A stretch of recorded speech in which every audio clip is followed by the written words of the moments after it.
Fifth graders, you are loaded with so many stories.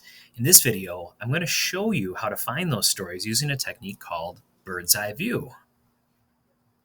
So in this particular technique, I'm going to go ahead and I'm going to end up putting this in my writing workshop notebook, but I will tell you, if it helps you, what might be best is go ahead and draw this by hand. And if you have a digital writing workshop notebook, you might just take a picture of it and then pop it in there. Or if you have just a printed one, that's fine too. Whatever makes sense. And I'm not going to take credit for this. I actually learned this from an author by the name of Jack Gantos. And if you've ever read any of the Joey Pigza stories or Rotten Ralph, those are from Jack Gantos. I had the wonderful opportunity to hear him speak at a literacy conference that I was at many years ago at Columbia University. Jack Gantos is a hilarious individual, but here he is doing what, again, I call it bird's eye view. You could call it all kinds of different things, but essentially what he did is he took a picture of his, or made a picture of his childhood home. And it's from, if you were a bird looking down and you could see just the walls and things, that's what it looked like. So here you can see his home.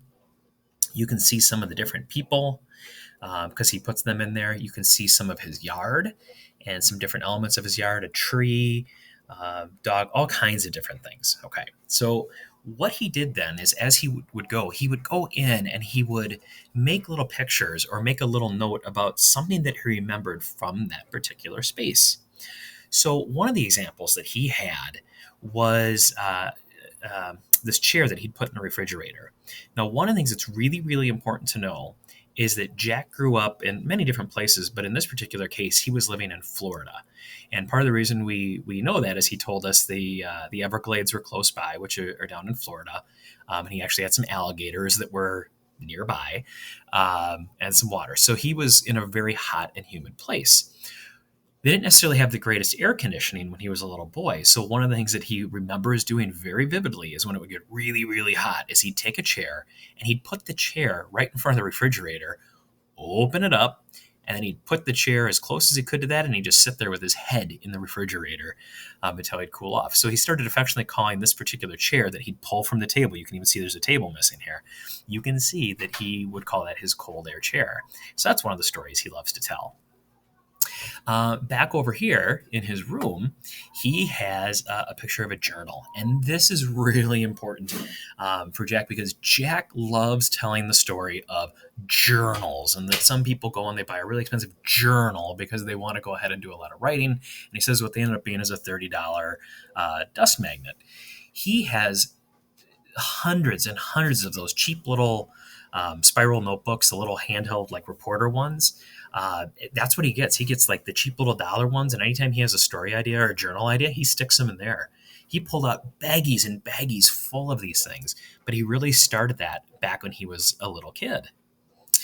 If you go outside, just a few of the things that he wrote here, he's got Bobo. Now, Bobo is a recurring character in a lot of his stories here. And I'm trying to look and see. I only see one Bobo, but there was 3 Bobos. He had 3 Bobo dogs. There was Bobo 1, Bobo 2, and Bobo 3. And all of them ended up in stories. This particular Bobo, Jack went on and he told us the story of how Bobo, I think this was Bobo number 1, if I remember correctly, but Bobo number 1 was playing in the backyard and he was outside and nobody was really paying attention. And I'm sad to say that Bad Alligator is a major part of this story. Bobo number 1 was running around. And I guess Bobo number 1 wasn't terribly smart either. Bobo number 1 is the same one who would hit his head on the glass. He just had all kinds of problems. But Bobo number 1, unfortunately, had a problem where the alligator eventually got him. And let's just say they had dinner together. Let's just call it that. There's another Bobo, Bobo number 2, and Jack didn't have it on here, but somewhere in one of the somewhere in his yard here, there was a hole that I don't remember what the hole was for, but there was a hole that he was digging. And Bobo number 2, he said, was not terribly smart. Bobo number 2 one day, unfortunately, went running around, was not paying attention very well, fell down into the hole, and unfortunately broke his neck. And unfortunately, that was the end of Bobo number 2. Bobo number 3, I honestly don't remember what happened with Bobo number 3. I don't remember if Bobo number 3 even had that great of a story. So anyway, continuing on, Jack had this tree that he loved playing in his backyard. It was really great. He even had some steps on it.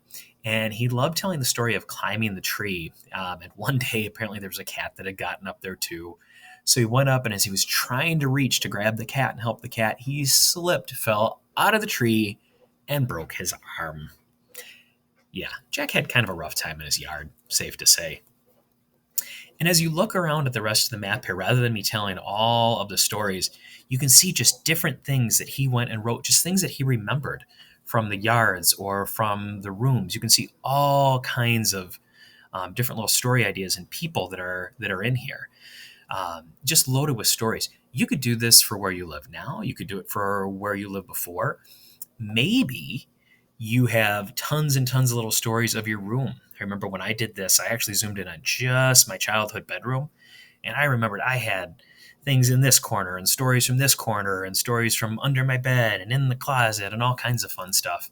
It's just a great way to just start jogging your memories a little bit. You can do this for as many different places as you want. You could do it for school. You could do it for home. You could do it for a friend's home. You could do it for a campground, a hotel, or whatever. Wherever you can remember stories, go ahead and try the bird's eye view. When you get these, see what ideas you come up with. You might want to just write them down then in your notebook for story ideas, or you can just label them in here so that you have a good idea of what exactly it is that you could potentially write about. Have fun.